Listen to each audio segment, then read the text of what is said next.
You're listening to Love and Light with Dr. Lisa, Everyday Living in Peace. Day-to-day living can be difficult in our world today, and most people don't know how to live a peaceful, joy-filled existence. The key to this is simple: love. Join me, Dr. Lisa Collins, for the next hour as I unpack and identify the need for a peaceful, love-filled existence by engaging the challenging and hard topics of life. On this show, you will lean into the healing practices that enlarge your spiritual reality through the act of love. This kind of love begins with yourself and your neighbor and transcends age, race, sex, generation, class, and sexual identity. The world changes when we root ourselves in love. Love and Light with Dr. Lisa starts now. Hi, everyone. Welcome to the show. I am Dr. Lisa, and you're listening to Love and Light, Living Every Day in Peace. The world around me seems to swirl, and I am trying to keep my sanity living in the world today. Are you trying to keep a positive outlook? Life is different, and it changes almost daily. Are you wanting to wait for the adults to arrive? Well, then you're in the right place. Today's episode is about how do you find hope, looking for hope in all the wrong places. Today, things are constantly chaotic. And I have found myself in this pandemic looking for peace. And everywhere that I look, things seem to change more and more. Or do you find yourself holding your breath and thinking, if I could just get through this, it's going to be okay? If I can just get through this hurdle, when hurdles are getting groceries, hurdles are getting your children to school or having childcare, or just trying to find the right mask to wear, mask or unmask. This today seems to be so chaotic. If you are looking for hope, then you're in the right place. But where exactly are we looking for hope? I'll share a little bit about myself. Personally, I found myself in this pandemic. I was working on the East Coast, working with a colleague of mine on the East Coast with the National Park Service. And we had 3 days on the East Coast. And after my trip there, I was going to see my daughter who lives in Brooklyn, New York. And I did something I hadn't done before. I booked a train ticket. I was super excited. And I got this call from my daughter. She said, Mama, are you coming? And I said, yes, and I'm going to take the train. And she said, Mama, don't come. And I said, what? She said, it's not safe for you to come. And I booked a ticket to come back to the West Coast. And as soon as I got here, we shut down in a pandemic. I'll never forget the feeling I had. You have loved ones that are in different countries around the world, and that feeling of don't come. And that has been our feeling pretty much for going on 2 years. Don't come, stay. How do I have contact with the people I love? How do I have hope? The church is shut down. Churches used to be a place where people got solace. I don't know if many people are going to church nowadays, but those who are not going to church, what are they doing? How are they getting hope? I could tell you for me, there was a still feeling. It reminded me of 9/11. I was teaching middle school during 9/11. I was raising 3 small children by myself. And I'll never forget that morning when I looked at the news and saw something horrible had happened. We went to school that day. I went and I taught my students that day. I took my kids to school. And I remember I went home half a day and took my children home, not knowing what was going to happen. And that same feeling is the feeling that people have today. But what do we do? What do we do about it? This hopeless feeling, this feeling of going to the grocery store and all the milk is gone. This feeling of going to the store and all the water is gone. this feeling of loss of hope. The places that we used to get hope, we don't get hope there anymore. We know because people are looking for spirituality. They're looking for a longingness. They're looking for reality TV. They're looking for something. And what my message is today and what I'm talking about is hope is still there. How did I find it? Well, like I told you, I came home, everything shut down. I'm a business consultant. I was working for myself.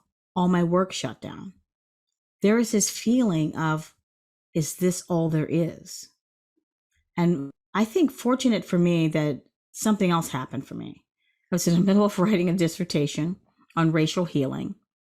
So I had done a lot of healing. And we all know that George Floyd happened, the murder of George Floyd, and then that reverberated throughout the nation. And this sense of not caring for one another, the lack of love.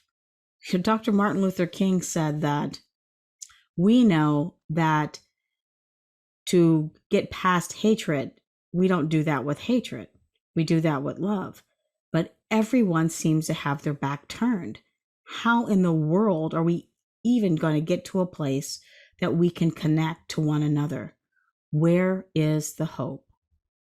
And for me, it really, really started during the pandemic. How was I going to be able to control my mind? Is your mind running and racing and running? And then when you watch the news, it's even worse. Lately, we had a story here where I live on the West Coast about someone going to their job at a school in blackface, saying they were Rosa Parks because they didn't want to take the vaccine. I wonder where our compassion is for one another. And this way that we treat one another doesn't yield hope. It's not hopeful. My grandfather was a sharecropper. He worked until he could buy enough land. And then he bought land and he farmed his own land. Where was his hope? He worked until he could do that. Or when I pass people on the street who are living in tents, where is our care, our hope?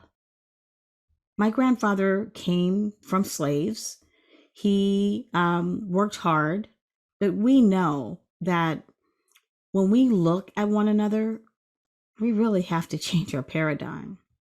So my point is this: we don't know where to get hope. We feel hopeless. I felt hopeless during that pandemic. I was lost. And then one little thread came my way. So if you're listening today, I want you to look for your thread. There's a thread that may come your way. It may be a mustard seed that will come your way, and you hold on to it. What came my way was the ability to sit and meditate. Now, I wasn't trying to sit and meditate. I wasn't even on my list. But what happened for me is I began to sit, and the peace of all understanding came to me when I got past my own mind. The grocery list, the things that I need to do, all of those things, I was able to sit, and I started going to a prayer meditation circle with Philip Burley. Philip Burley is a well-known, renowned medium who has a prayer circle, and he teaches meditation over the phone. And that's where I learned meditation. How did I know that I didn't know I needed it so much.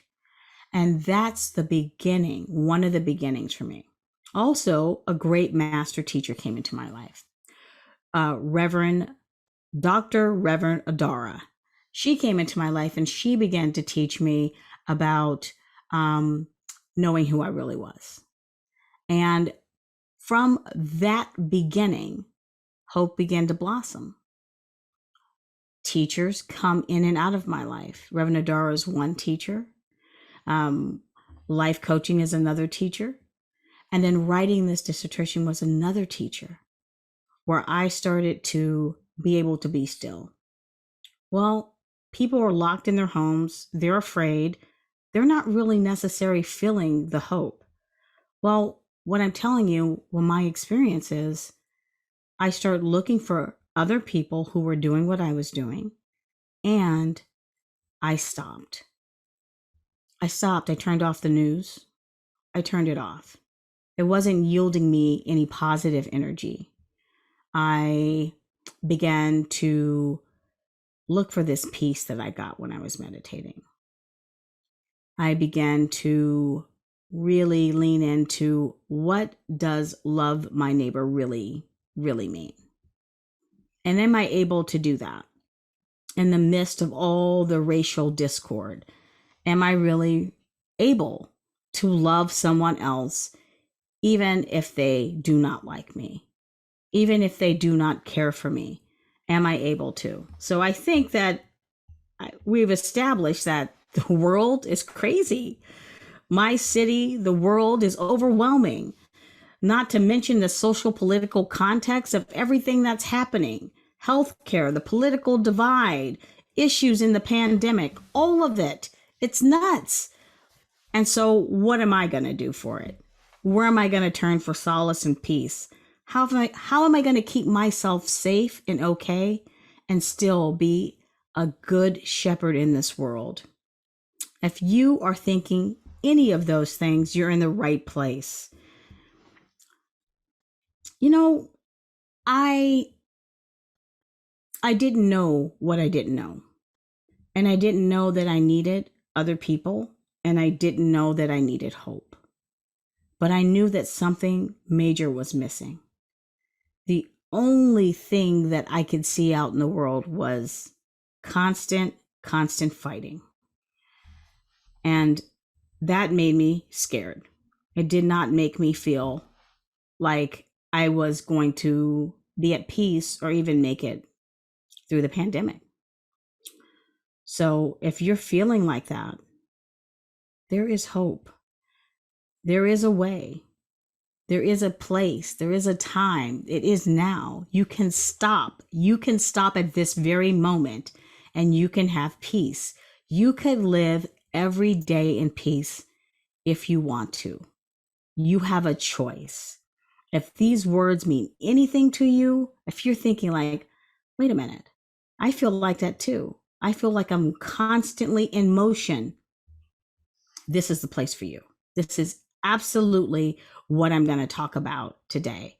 So stick with me because we've established that we need hope. We've established that. I think I've established that we're looking for hope in all the wrong places. Definitely looking in the wrong places. And how do we get love and light in our life every day and hope in our life on a regular basis? It is up to us. But first, we are going to take a break. You are listening to Love and Light with Dr. Lisa.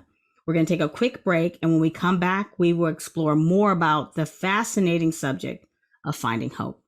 Stay tuned. We'll be right back.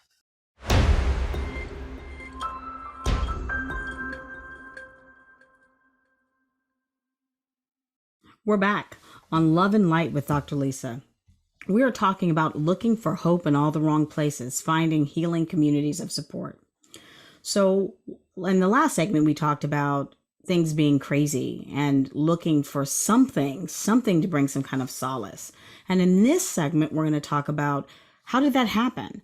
Well, I talked about being on a prayer call where I was taught meditation, which really helped with Philip Burley. And then I talked about working with Reverend Adara, of her helping me kind of like get to know my body better, get to be spiritually connected. That helped. But before I got to those places, I was calling my friends, much like you were probably doing, either on Facebook or Instagram or TikTok has blown up and you're looking at videos or talking to your friends and you're all talking. Well, this particular friend, her and I started talking about this hopelessness and what we were going to do and how did we even know that we were going to survive. And we decided to pause and to talk regularly. And what we talked regularly about was a Course of Miracles. I had heard of A Course of Miracles. I did not really know what it was. But one of the things about A Course of Miracles is it talks about like getting to know yourself and being grounded. And we agreed, actually, we didn't agree. She wanted to do A Course of Miracles, my friend Kathleen. And I said, eh. And so she asked me would I be her accountability partner. And so I had something positive to talk to with my friend about every day, that we would talk about what's happening in the course. What do we need to do today? What are they suggesting? I'm not saying that you need to do A Course of Miracles. I'm saying you need to do something, and it needs to be positive. Connect with a friend, try it, and that you're going to talk about something positive when you connect. You're not going to complain about the state of the nation. You're not going to say how everything is wrong. We ourselves have lowered the vibration in this world. We continually just take an inventory, take a pause. How many times are you talking about negative things over positive things? We know from the map of consciousness that negative words give negative energy. Positive words and positive things give positive energy. We have spiraled. Take an inventory just in one day, or even 5 minutes or 10 minutes. Look and see how often you are saying negative things, or thinking negative things, or seeking out negative things. And when you see and notice that you're doing that, that's like drinking poison. You're putting that in your body, in your energy, in your field over and over again. Pause. Stop doing it. Hope means that you want something different. So stop doing it. That was one of the things I did. The other thing I did is, because of the pandemic, we know that we were all locked in our homes, basically. Well, this is a time that I spent to really spend more intentional time with my family, to really know, like, what are their interests. Yeah, I know their interests. I do. But I spent time observing and being curious about my family, playing games with my family, getting to know them, and not all in front of the television, being really intentional about all of the commercialized information that was going into our space. It became a really peaceful time in our home. And for the family that wasn't with me, like my daughter in New York, we stayed in constant contact. We did FaceTime. We did Zoom. We did things where we were contacting each other, sending boxes back and forth, care packages, or my other children who were in the same city as myself, seeing them, social distance. There are times, I know there's people in your life that you love and that love you. This is the time to be really curious about who they are, to really see them for themselves. Not all the nagging things that upset you about them, but look past their faults to their needs. So I spent time with my family. We went outside hiking. Hiking was huge for us during this pandemic. There's so many beautiful places to go to. And wearing our mask and staying social distance, we were able to see some beautiful places, some amazing, amazing lakes and rivers and forest. And there's something about being out in the forest and nature that makes me feel close to whatever it is that connects us all. And to me, that is hope. That is hope. Centering the people who I'm with, centering them, centering myself through spiritual practices and being quiet, learning more about myself, not thinking that I know everything, and living every day in peace. Every day. I get to choose. I get to choose. And I could choose chaos or I could choose peace. And I chose peace. The other thing that I worked on is I worked on my belief system. Well, what does that mean? I'm not saying I worked on whether I was a Christian or a Muslim or I was Jewish. I worked on the belief system I had about myself. Sometimes if we find a barrier that has come into our life, it may not be the barrier at all. It may be the deep belief about ourselves. So I worked on my belief system. I started with conscious freedom life coaching, oh boy, back in 2017. And I went there because from I needed help from a life coach to heal racial trauma. Well, what ended up happening is I became a life coach, and what a blessing! Who knew? And one of the things that conscious freedom specifically talks about is what is a deep belief about yourself. Well, I thought she was nuts when she asked me that. What do you mean? This is not about me. This is about the people who are mistreating me. But inevitably, in the shadow, there were deep beliefs that I had situated there from early in life. And I started removing them. And when you take negative energy out of your life, you leave space for positive energy to come into your life. So I'm just asking for you to be curious. Are there some deep beliefs you have about yourself, about others, about your community that you possibly could remove? It's a question. It's a question to think about. Could you possibly remove some deep beliefs that may be false? And they may be based on other experiences that you had, but not necessarily they're universal. And during this time, I definitely did that. And so when I got rid of my beliefs, got rid of the beliefs that weren't working for me, I spent more time with my family. I stopped watching the news and negative media.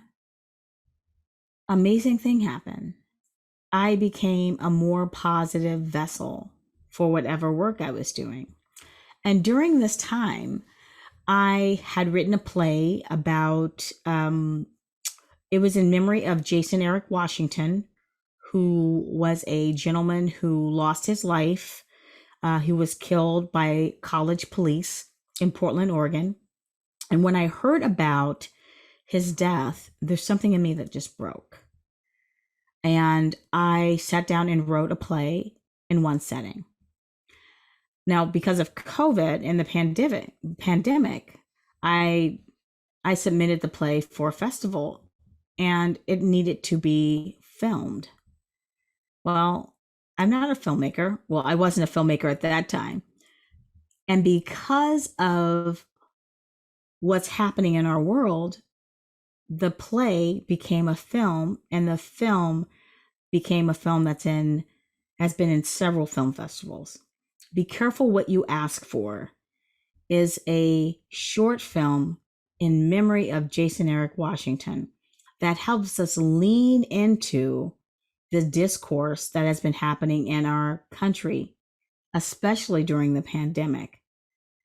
And it is one of those gifts that it's one of the hopes that have come out of the pandemic. The ability for us to lean into and talk about race in a way that no one is othered, that we can shed all of our preconceived notions, and people are able to do that when they watch this film. Search for it. It just got announced this past week to be in the Portland Film Festival. And I'm so proud of Jennifer Lanier, the actors, the actresses, Ryan Coleman, all the people who participated in the film, because it was an act of love. And that came out of the pandemic. So if you're asking yourself, like, what do I do to get out of it? Well, you can write. You can write. That's one of the things you can do. You can go hiking. You can go out in nature. That's another thing you can do. You can connect with a friend to talk about something positive. That's another thing you can do. And you can create. Please create. When we are creating, when we're operating on the right side of the brain, we are in nirvana.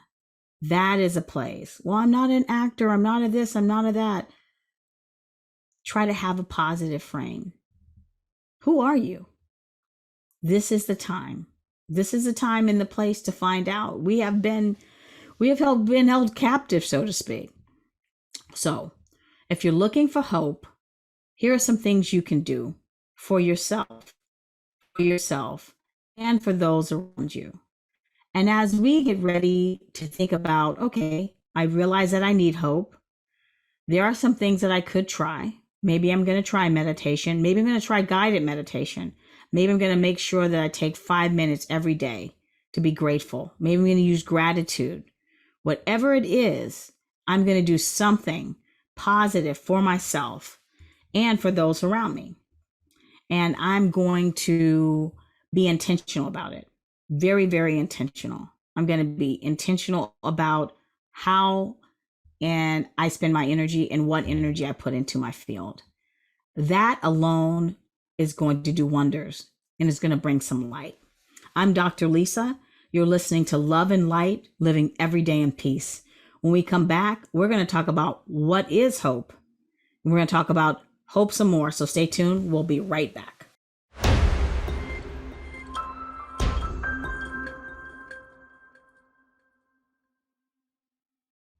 We're back on Love and Light with Dr. Lisa. We're talking about hope. And now we're going to talk about what hope means to you. I talked about earlier in segment 1 how things are so crazy and how it feels out of control. And I talked about how I felt during that time, during the pandemic, and how I was able to, in segment 2, how I was able to maintain some grounding for myself and the things that I did. I hope those are helpful. But let's talk about right now, what is hope to you? We all deserve the best of what life has to offer. We have choices. We do not have to be a feather in the wind, being knocked from here to there because of circumstances, or feel like what other people do is going to hurt me and going to affect my life. That's a belief. We do deserve to love ourselves. So I think the first part of knowing about hope is how well do you know yourself? One thing I'm armed about is I am armed about information about myself. I have gotten to know myself more and more as I refine to be able to love you without anything in front of me. Wow, what an order to be able to love unconditionally. There always seems to be a condition. And the first thing that I start with is lack of judgment. I had to stop judging everyone else. And then one of my friends said to me, well, how about what they did? And for me, the peace in me and the hope comes from lack of judgment. I cannot judge. Now, it's not easy. It is not easy. Our TV shows, our radio, our commentary, our news is all about judging other people. And it has been an intentional thing I have been working on for several years. It is not perfected. For me to stop judging you, I'm able to love myself. Because when I judge you, I judge me. It's a weird paradox. And somewhere in this world, there are people, I hope, that are listening that know that there needs to be a collective we for healing to occur in our world. Right now, we're all individuals. We're individualistic. It's about mine. It's about my stuff. It's about what I have. Actually, it's not. So when I pass the homeless people on the street, my brother, my sister on the street, I'm not okay with it. I'm not okay with other people suffering because I'm okay. And so in order to get to that place, that collective we, those healing communities of support, we have to actually stop with the judgment. Oh, it was just a joke. No, we really do need to stop. Why judge somebody? How many of us have been driving and someone cut us off and we flipped them off or cursed them? What would be different if we had just We're grateful that we didn't get hurt and bless them. This is not such a harsh way of being. There's not a denomination, there's not a religion, there's not a spirituality that says, go ahead and dog out the person next to you. Go ahead and cuss them out and step on their foot. It seems like all the spirituality in the world is saying to us, be kind and love one another. Do not be mean to each other. Can we just pause for a second and do that? How about this? How about if you just try to do it? Try to do it for one day. Try to be kind and not to judge. Let me tell you what happened when I tried for the first time. I said, I'm not going to judge all day long. And as soon as I stopped at the stoplight, somebody walked across the street and I started judging their outfit. I was thinking it. So when I'm saying don't judge, I also mean don't judge in your head. Don't think judging either. Aha! We're really talking about something here. This is the beginning of peace for us all. Think about it. For our children, think about it. How many times have you heard a child say something that they heard from an adult? What we put in front of our children to see, to watch, all the adult themes. What if we stopped? What if we stopped judging? What if we stopped projecting? That would bring some love. The first person it's going to bring love to is you. I say try it. I've done it, and I definitely am free. I'm free, and I suggest you try it as well. So what is love anyway? I'm asking you to love yourself. Well, what is that? Well, it goes back to judgment. You're not judging yourself. You're accepting yourself how you are. That critical voice, Sherry Hubert calls it the critic. That critic that you hear in your head, that is not you. I don't know if anyone's ever told you that before, but I'm telling you now. The critic in your head, the one that says you look fat in that dress, why are you wearing that lipstick? Oh my gosh, that person's so ugly. That person's so this. Oh my, they're uglier than you. You're ugly too. Think about that. Nothing positive about that voice. That voice is not bringing love to you, but it's bringing the critic to you. Whose voice is that anyway? Ask yourself, whose voice is that? Whose voice is telling you you look fat in that dress? Whose voice is telling you that lipstick doesn't match? It's someone's voice. It's not yours. When you were born free, perfect, beautiful, wonderful, you didn't have the critic voice.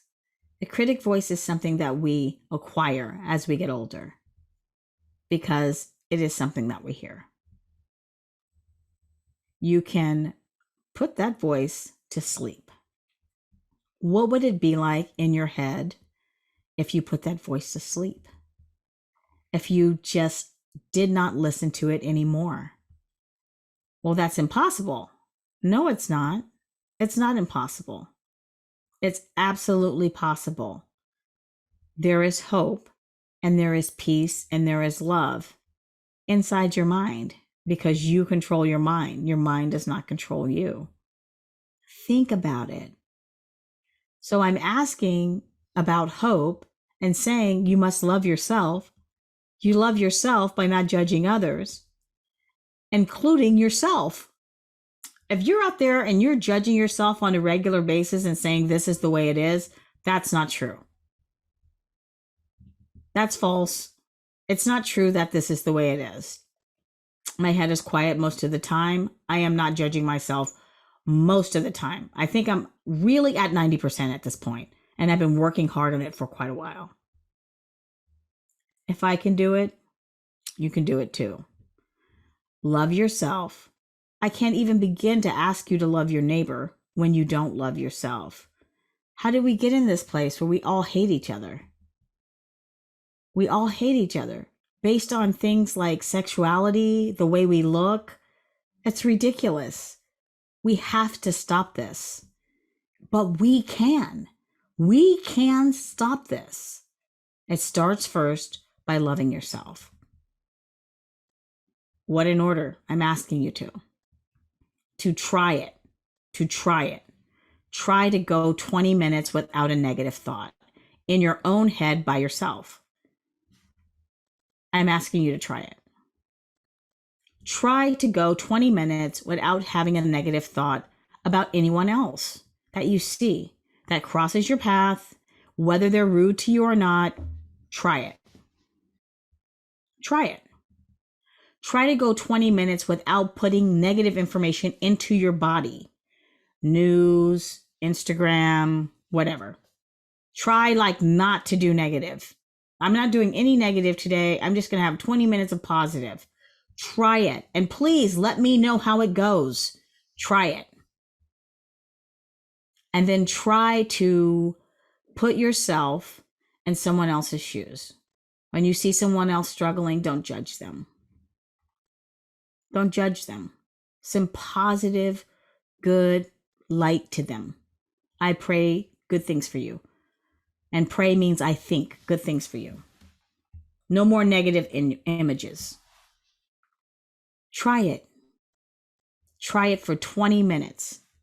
And let me know how it goes. And what I'm going to tell you how it goes. Peace. Peace beyond all understanding is how it goes. Quiet, calmness, self-love, and self-care.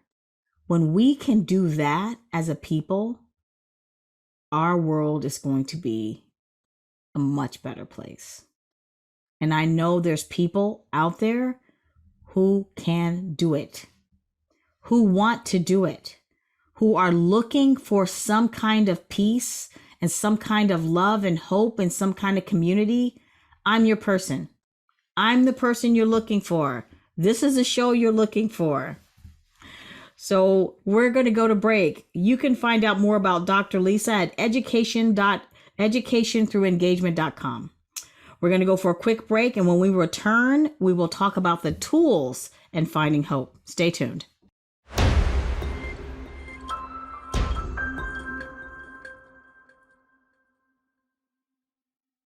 Welcome back. You are listening to Dr. Lisa, Love and Light, Living Every Day in Peace.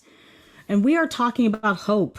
We have had a great conversation on hope. In segment 1, we talked about how crazy the world is today and what is happening and where are the adults and the world is spinning. And then in segment 2, we talked about how to ground. How do I get off the merry-go-round? And I gave experiences from my own life of how I got off the merry-go-round and what was going on for me, and especially during this pandemic. And in section 3, we talked about what is hope and how do we get there. We're really intentional about bringing negative energy into our space, about not judging others, not judging ourselves, and getting to that place where we could love one another. Love is the answer. And in this segment, we're going to talk about tools for finding hope in your own space and your own power. So looking for hope in all the wrong places, healing communities of support. And I think about it today when I was writing this dissertation on racial healing and seeing the loss of life and the polarization of our communities. There's something that we're missing. We're missing healing communities of support. Where do I go when I need care? Where? People used to go to church. And churches have hurt a lot of people. People don't trust. Where do we find hope in our own space and power? Where do we go when we need someone to listen to us? Someone who is not going to judge us, someone to care for us. Those healing communities of support. Think about it for a minute. Where is the space that you go when you just need care?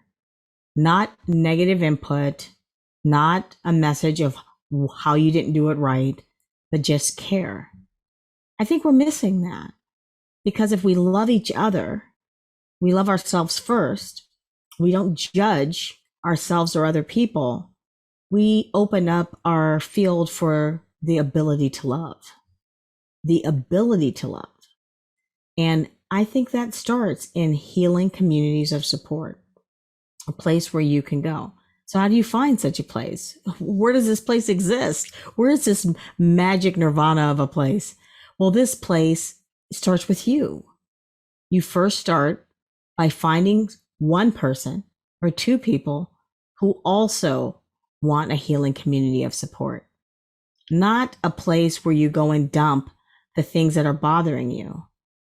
We want to heal the things that are bothering us so that we can free up the space to be there for other people and to love one another. But we start by loving ourselves first. You can create whatever you want. You can create your desires. You don't like your life, you have choices to make it different. Do you believe that? Do you believe that you can co-create your life? That you can put positive energy into the world? We've seen it with the movie The Secret, the movie The Book, visioning boards. You hear about it all the time. But does it pertain to you? If you are not listening to the critic in your head and you are not judging other people, you open yourself up for love. We all deserve that. We all deserve that. And when we open ourselves up for love, there's other people that are open to love too. This place where we cannot stand each other, we don't like each other, we're divided over political, over sexual identity, over the color of our skin, it can stop. We have the ability to stop it. But we must start by loving ourselves first and then building these communities of support. So think about it. Where is a place that you have? If you don't have a place, okay, let's create one.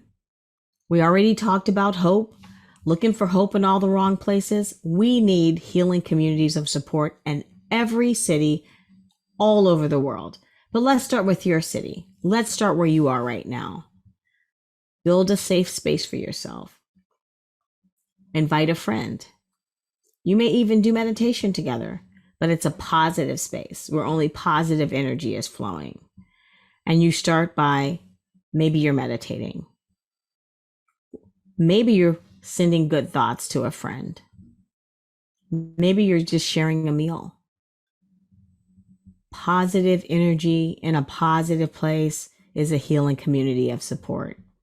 And then we start with gratefulness. What are you grateful for? I started this past week of thinking about 3 things I'm grateful for before I even get out of bed. Changes the day. Just changes the day. So, healing communities of support start with you, and we all need them. Our world is hurting, and people do not like each other and totally judge each other on a regular basis. We can do this. We can start by building these healing communities of support, being kind to ourselves, being kind to our neighbor, not judging anyone. We can do it. So my challenge for you is to A, don't listen to the critic. B, try not judging anyone, including yourself. C, find a friend, a positive friend that you're going to have conversations with them, and it's only going to be positive things. Look how beautiful that flower is. Oh my goodness, it's such a nice day outside. I miss the rain. Positive conversations. And then you're going to build a healing community of support for you, where we can do good in the world. The real good that we know we can do. We can love one another like we can. I know we can do it. I believe in me and I believe in you. So I want to thank all of you for tuning in to Love and Light, Living Every Day in Peace. And I had a wonderful time. Please join me every second and fourth Wednesday of the month, 4 p.m. Eastern, 2 p.m. Central, 1 p.m. Pacific time. Have a great week, but there's something I want to leave you with. It's a journey, not a destination. And some days are great, and some days they just suck. But every day I get to start anew with positive energy, going in and allowing me to be there for someone who needs it. What goes around comes around. And my dream for each and every one of you is more peace, more happiness than you can stand. Love and light with Dr. Lisa. Until next time, take care. Thanks for listening to Love and Light with me, Dr. Lisa, Everyday Living in Peace. You spent the last hour engaging in challenging and transformational conversations, all for the purpose of living a peaceful, joy-filled existence. Join me next time to continue growing in love and light through healing practices and acts of love. To learn more or work with me, Dr. Lisa, visit educationthroughengagement.com. That's educationthroughengagement.com. Remember, the world changes when we change by coming home to love. Tune in every second and fourth Wednesday at 1 p.m. Pacific, 4 p.m. Eastern, here on TransformationTalkRadio.com.